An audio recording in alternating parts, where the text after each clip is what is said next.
நீங்க மிகவும் எளிமையா பயன்படுத்துற மாதிரி இருக்கும் இந்த பரிகாரங்கள் 27 நட்சத்திரத்துக்கும் எளிய முறையில் பரிகாரங்கள். உங்களுடைய ஜென்ம நட்சத்திரத்தை வச்சே சில விஷயங்களை நீக்க முடியும். அதை நட்சத்திர தாராபலன் அப்படின்னு சொல்லுவாங்க. உங்கள் ஜென்ம நட்சத்திரத்தில் இருந்து அந்த ஜென்ம நட்சத்திரத்துக்கு சில நட்சத்திரங்கள் நமக்கு ஒத்து வரக்கூடிய நட்சத்திரமா இருக்கும்.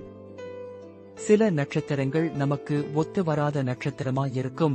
அப்ப எந்த நட்சத்திரங்களை நம்ம ஆக்டிவேட் பண்ணிக்கணும், அவர்கள் எந்த நட்சத்திரங்களை டிஆக்டிவேட் பண்ணிக்கணும், அதற்கான பரிகாரங்கள் அறிய கீழே உள்ள இணையதளம் மூலம் காணலாம். உங்கள் ஜென்ம நட்சத்திரத்தில் இருந்து இரண்டாவது நட்சத்திரம், அந்த இரண்டாவது நட்சத்திரம் வந்து நமக்கு பணத்தை கொடுக்கக்கூடிய நட்சத்திரம், நமக்கு வருமானத்தை கொடுக்கக்கூடிய நட்சத்திரம். அப்ப அந்த நட்சத்திரத்தை நீங்க ஆக்டிவேட் பண்ணிக்கிட்டே இருந்தீங்கன்னா உங்களுக்கு பொருளாதார முன்னேற்றம் கிடைக்கும். உங்களுடைய ஜென்ம நட்சத்திரம் என்ன, உங்க ஜென்ம நட்சத்திரத்துக்கு இரண்டாவது நட்சத்திரம் என்ன அப்படின்னு தெரியணுமா?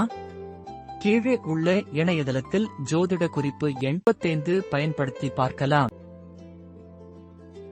உங்க நட்சத்திரத்துக்கு, நீங்க பிறந்த நட்சத்திரத்துக்கு அடுத்த நாள் வரக்கூடிய நட்சத்திரம் தான் இரண்டாவது நட்சத்திரம். இரண்டாவது நட்சத்திரம் அப்படிங்கிறது மிகவும் முக்கியமான ஒன்று. ஏன் என்றால் அது வருமானத்தை கொடுக்கக்கூடிய சம்பத்து தாரை நட்சத்திரம். உங்கள் நட்சத்திரத்தில் இருந்து 6வது அனுகூலத்தை கொடுக்கக்கூடியது. உங்கள் நட்சத்திரத்தில் இருந்து 3வது நட்சத்திரம், 12வது நட்சத்திரம், 21வது நட்சத்திரம், இது வந்து விபத்து தாரையை கொடுக்கும். அதனால் ஆக்டிவேட் பண்ணிக்க கூடாது, டிஆக்டிவேட் பண்ணணும். உங்கள் நட்சத்திரத்தில் இருந்து 7வது நட்சத்திரம், 16வது நட்சத்திரம், 25வது நட்சத்திரம், இது வதை நட்சத்திரம் கொடுக்கக்கூடியது. இவை அனைத்தையும் சரிசெய்ய எளிய முறையில் பரிகாரங்கள் கீழே உள்ள இணையதளம் மூலம் அறியலாம்.